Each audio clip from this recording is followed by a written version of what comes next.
Hello students, welcome to live science class. Today I am going to tell you about vaccination and different types of vaccines. आप लोग vaccination या vaccine नाम से ज़रूर वाकिफ़ होंगे। हालिया दिनों में जो पूरे मुल्क में जो कोरोना, पूरे मुल्क क्या पूरे दुनिया में जो कोरोना वायरस फैला हुआ है, और आप लोग सुनते ही होंगे कि इस मर्ज से बचने के लिए हर मुल्क जो है वैक्सीन जो है ईजाद करने की कोशिश कर रहा है। कई मुल्कों ने तो दावा किया कि हमने वैक्सीन तैयार कर ली है। फ़िलहाल अभी रूस ने भी दावा किया हमने कोविड-19 जो बीमारी है इसका वैक्सीन तैयार कर लिए हैं। तो हम उम्मीद करते हैं कि आप जो है इस लफ्ज़ से, वैक्सीन लफ्ज़ से आप वाकिफ़ होंगे। तो वैक्सीनेशन या डिफरेंट टाइप्स ऑफ वैक्सीन्स को समझने से पहले हम ये समझने की कोशिश करते हैं कि इसकी ज़रूरत क्यों पड़ती है या वैक्सीन का फंक्शन क्या है। तो देखिए, हम पहले आपको बता चुके हैं, इससे जो प्रीवियस जो क्लास था या इस समय जो प्रीवियस वीडियो जिसमें जो इम्यून सिस्टम या इम्यूनिटी के नाम से वो वीडियो है, उसमें हमने आपको बताया था कि ये जो बैक्टीरिया और वायरस जो है हवा में बिखरे हुए हैं और हर वक्त हमारे जिस्म के ऊपर जो है हमला कर रहे हैं, लेकिन फिर भी जो है हम लोग बीमार नहीं पड़ते हैं या कभी कभी बीमारी पड़ जाते हैं। तो इसकी वजह क्या है? देखिए, वायरस और बैक्टीरिया हमारे जिस्म पर हमेशा हमलावर हो रहे हैं, ठीक है, और ये कभी कभी हमारे जिस्म के अंदर किसी न किसी ज़रिया से जो है दाखिल हो जाते हैं।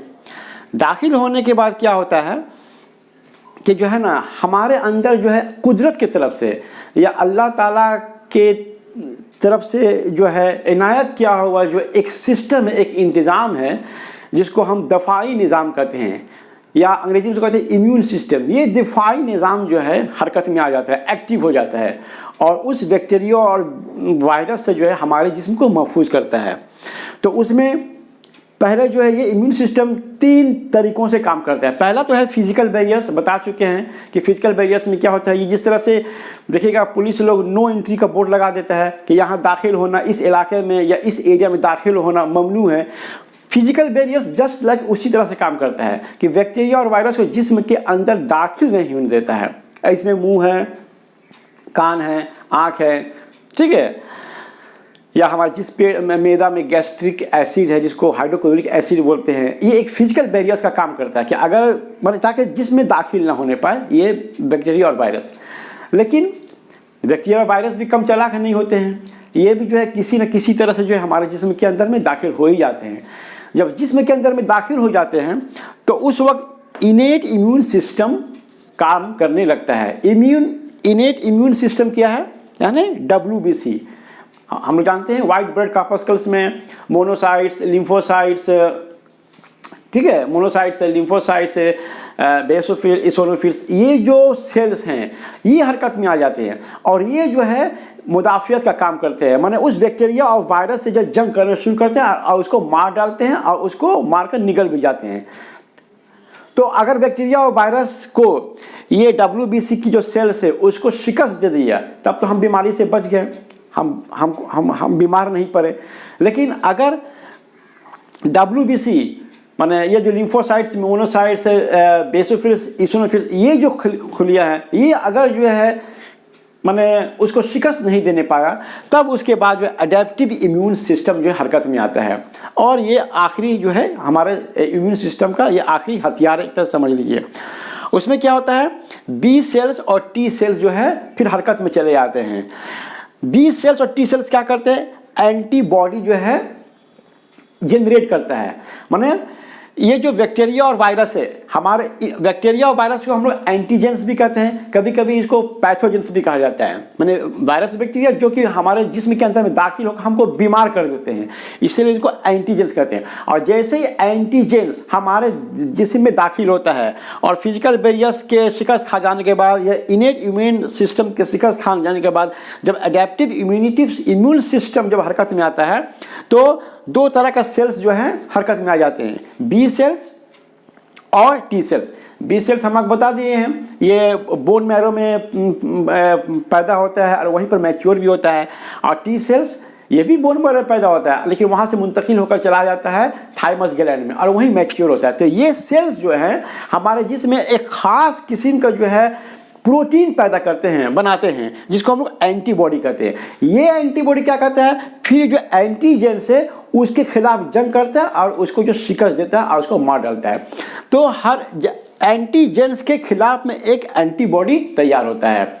तो ये तो बैक्टीरिया और वायरस एंटर करने के बाद क्या होता है, हमारे जिस्म में एंटीबॉडी तैयार होता है। ये एंटीबॉडी उस एंटीजेंस के साथ जो है लड़ाई करता है, उसके साथ तसादुम होता है, फिर जो है उसमें जो है उसको शिकस्त दे देता है उस जरासीम को, और फिर इंसान जो है सेहतमंद रहता है और बीमार नहीं पड़ता है। इसी उसूल के ऊपर जो है वैक्सीन्स बनाए जाते हैं या वैक्सीन्स बनाए जाते हैं। इसमें क्या होता है वैक्सीन में कि अच्छा, इसको समझने से पहले एक हम वाक्य बताते हैं। डॉक्टर एडवर्ड जेनर, इनका तो नाम आपने सुना होगा। इन्होंने स्मॉल पॉक्स के खिलाफ एक वैक्सीन तैयार किया और ये इंग्लैंड के साइंसदान थे। डॉक्टर जेनर को ये बात पता था कि जो गवाला होते हैं, जो दो लोग दूध दूहते हैं, ठीक है, तो उसको उन लोगों को जब काउ पॉक्स हो जाता है, तो काउ पॉक्स जिन गवाला को हो जाता है तो फिर उसको कभी चेचक नहीं होता है, स्मॉल पॉक्स नहीं होता है। ये बात उसने सुन रखा था।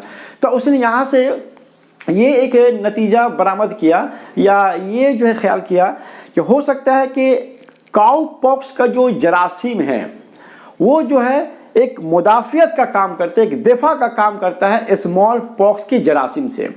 मतलब किसी के जिस्म में अगर इस काउ पॉक्स का जरासीम मौजूद है तो वो जरासीम जो है फिर स्मॉल पॉक्स के जरासीम को अंदर आने नहीं देता, या आता भी तो उसको मार डालता है। यानी काउ पॉक्स का जो जरासीम है वो एक एंटीबॉडी की तरह काम करता है और स्मॉल पॉक्स के जो ये जो एंटीजन है उसके साथ लड़ाई होता है और उस एंटीजन को शिकस्त दे देता है। तो एक मरतबा उसने क्या किया कि एक गवालिन को जो है काउ पॉक्स हो गया था, तो उसने क्या किया कि उसका जिस्म से वो जरासीम को निकाल कर, मैंने काउ पॉक्स के जरासीम को निकाल कर उसने एक लड़का के जिस्म के अंदर में उस जरासीम को इंजेक्ट कर दिया, मैंने उसके जिस्म में डाल दिया। डालने के बाद क्या हुआ कि एक इसका हल्का सा साइड इफ़ेक्ट्स हुआ, जिसमें उसको लड़का को बुखार हो गया, लेकिन फिर कुछ दिनों के बाद वो लड़का सेहत याब हो गया। अब उसके बाद डॉक्टर जेनर ने क्या किया कि उस बच्चे के जिस्म के अंदर जिसको कि काउ पॉक्स का जरासीम ऑलरेडी दिया जा चुका है, उसको फिर चेचक का यानी स्मॉल पॉक्स के जरासीम को उसके जिस्म में दाखिल किया गया।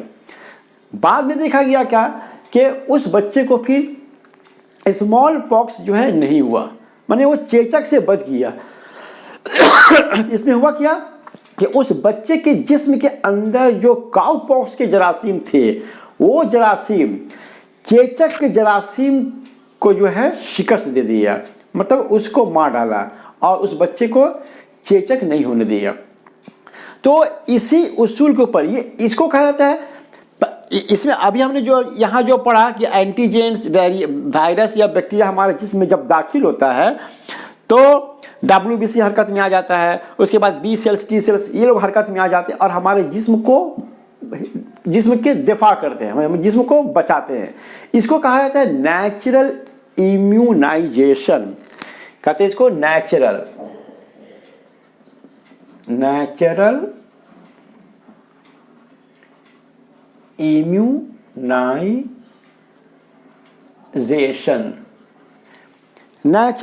इम्यूनाइजेशन मतलब एक कुदरत के तरफ से फितरी तौर पर ये अमल होता है। ये फितरी तौर पर जो है हमारे जिस्म के ये जो बी सेल्स टी सेल्स जो है ये उस बैक्टीरिया और वायरस के खिलाफ जंग करते हैं और हमारे जिस्म को महफूज करते हैं। लेकिन वैक्सीनेशन में क्या होता है, यहाँ पर जो है मान लीजिए कोई वायरस और बैक्टीरिया है, ठीक है, इसको जो है जिस्म के अंदर में डाल दिया जाता है। डालने से क्या होगा, ये एक तरह से एंटीजेंस है, जैसे हमारे जिस्म में ये पहुंचेगा तो इसके खिलाफ में जो है एक एंटीबॉडी तैयार होगा, और वो एंटीबॉडी क्या होगा, फिर उस वायरस और बैक्टीरिया को जो है मार डालेगा, जिस्म को मार डालेगा। तो यही जो है वैक्सीन के असूल है। मतलब किसी भी वायरस या बैक्टीरिया जो कि जिसको हम एंटीजेंस कहेंगे, इसको कुदरती तौर पर मतलब आर्टिफिशियली, ठीक है, इस वायरस बैक्टीरिया को हम लेकर जिस्म के अंदर में इसको मुंतकिल कर दिया जाता है।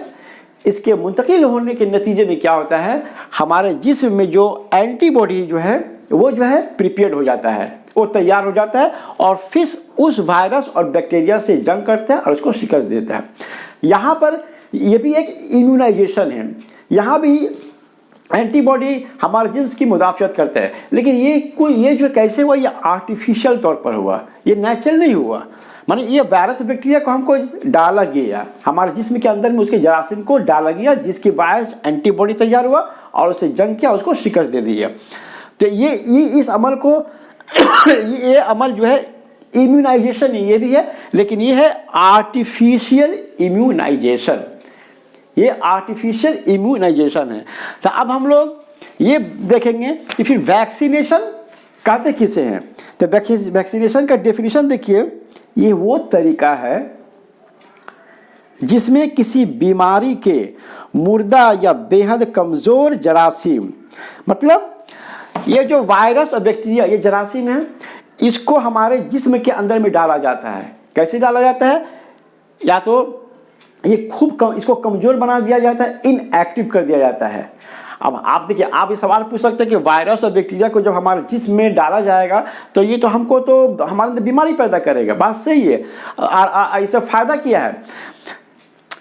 और इसको मैंने ऐसा नहीं है कि इसको इसी तरह से डाल दिया था, इसको डालने से पहले, वायरस और बैक्टीरिया को जिस्म में मुंतकिल करने से पहले इसको पहले कमज़ोर कर दिया जाता है, या इसको मार दिया जाता है, इसको किल कर दिया जाता है, इसको मार दिया जाता है, ठीक है, मार दिया जाता है इसको, या इसको कमज़ोर कर दिया जाता है, या इसके कुछ टुकड़े को जिस्म के अंदर मुंतकिल किया जाता है। इसका जो टॉक्सिक माने हिस्सा जो है, माने जो जहरीला हिस्सा है, उसको जो है जिस्म में नहीं डाला जाता है। नॉन टॉक्सिक पार्ट, देखिए वायरस और बैक्टीरिया का इसका टॉक्सिक और एक होता है नॉन टॉक्सिक, ठीक है। तो वायरस और बैक्टीरिया ये तो जहरीला होता है, ये अपने अंदर में जहर कैरी करता है, तो इसीलिए इसके टॉक्सिक हालत में जो है, टॉक्सिक हालत में वायरस बैक्टीरिया को हम लोग हमारे जिस्म में नहीं डालते हैं, इसको पहले नॉन टॉक्सिक बना दिया जाता है ताकि हमारे जिस्म के अंदर में जाए लेकिन बीमारी नहीं पैदा करे, ठीक है। तो इस वायरस और बैक्टीरिया को क्या कहते हैं, इसको नॉन टॉक्सिक बना दिया जाता है, अविरुलेंट। इसको अंग्रेजी में एक और टर्म इसका टॉक्सिक का वीरुलेंट, टॉक्सिक माने वीरुलेंट, और नॉन टॉक्सिक अविरुलेंट। कहने का मतलब है कि वायरस और बैक्टीरिया को जिस्म में मुंतकिल करने से पहले इसको इसके टॉक्सिक पार्ट को, माने इसका जो टॉक्सिक पार्ट है, जहरीला हिस्सा है, इसको पहले जो है इनइफेक्टिव बना दिया जाता है ताकि इसका जहर जिस्म में नहीं फैले, ये होता है। या इसको किल कर दिया जाता है, पहले वायरस बैक्टीरिया को रेडिएशन से या हीट के जरिए इस वायरस बैक्टीरिया को पहले मार दिया जाता है, और मुर्दा वायरस और बैक्टीरिया को हमारे जिस्म में डाल दिया जाता है। या ये होता है कि इसको जिंदा ही, इस वायरस बैक्टीरिया को जिंदा हमारे जिस्म में डाला जाता है, लेकिन इसको पहले डालने से पहले उसको इनएक्टिव बना देते हैं ताकि हमारे जिस्म में जाकर कुछ जो है बीमारी नहीं फैलाए। तो इस तरह से जो है इस वायरस बैक्टीरिया को जिस्म में डाला जाता है। तो वैक्सीनेशन क्या हुआ, ये वो तरीका है जिसमें किसी बीमारी के मुर्दा या बेहद कमज़ोर जरासीम को, जरासीम मतलब वायरस बैक्टीरिया जिसको एंटीजेंस या पैथोजेंस भी कहते हैं, किसी इंसान के जिस्म में दाखिल कर दिया जाता है, ठीक है, जिससे उसके खून में इस बीमारी से दफा करने वाले एंटीबॉडीज पैदा हो जाते हैं। तब जब ये वायरस बैक्टीरिया को हमारे जिस्म में दाखिल कर दिया गया तो क्या हुआ, ये इम्यून सिस्टम जो है फिर हरकत में आ जाता है, यानी एंटीबॉडीज, ये बी सेल्स टी सेल्स जो है एंटीबॉडीज फिर जनरेट कर देते हैं, और वो एंटीबॉडी फिर क्या करता है, और वो इंसान आइंदा के लिए उस बीमारी के जरासीम से महफूज हो जाता है, क्योंकि एंटीबॉडी तैयार हो जाता है। फिर उस बैक्टीरिया या वायरस को क्या करता है, उसको मार डालता है या उससे जंग करता है या उसके हमारे जिस्म में हमारे जिस्म उससे महफूज रखता है। अब ये एक बार जब ये एंटीबॉडी जब हमारे जिस्म में पैदा हो गया तो याद रखिएगा कि एक एंटीबॉडी जो है ये स्पेसिफिक प्रोटीन है, ये एंटीबॉडी अब देखिए जैसे डिप्थीरिया का माने पैथोजेंस या एंटीजेंस अलग होता है। अच्छा, हेपेटाइटिस ये भी एक बीमारी है, इसका एंटीजेंस अलग होता है। टाइफाइड का एंटीजेंस अलग होता है। अलग अलग बीमारी का अलग अलग एंटीजेंस होता है, इसलिए अलग अलग एंटीजेंस के लिए अलग अलग एंटीबॉडी काम करते हैं। एक ही एंटीबॉडी सब एंटीजेंस को नहीं मार पाता है। जैसे कि एक ही चाबी से अब हर ताला को नहीं खोल पाएंगे, एक चाबी से किसी खास ताला को खोल पाएंगे। उसी तरह से जो एंटीबॉडी होता है ये स्पेसिफिक होता है, मतलब एक खास एंटीबॉडी एक खास एंटीजन को ही जो है उसको मार डालता है या उसको शिकस्त देता है या उससे जिस्म को दिफा करता है।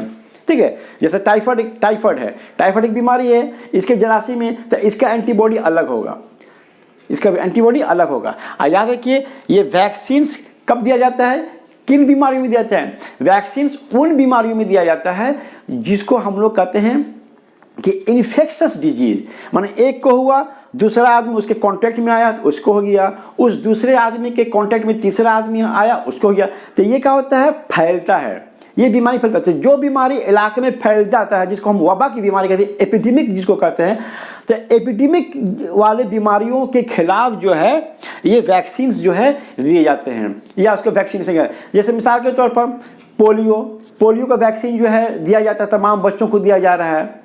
ठीक है, अच्छा अभी जो है हम लोग सुन रहे हैं कि कोरोना वायरस जो है पूरे दुनिया में फैला हुआ है, जो कि एक पैंडेमिक डिजीज है।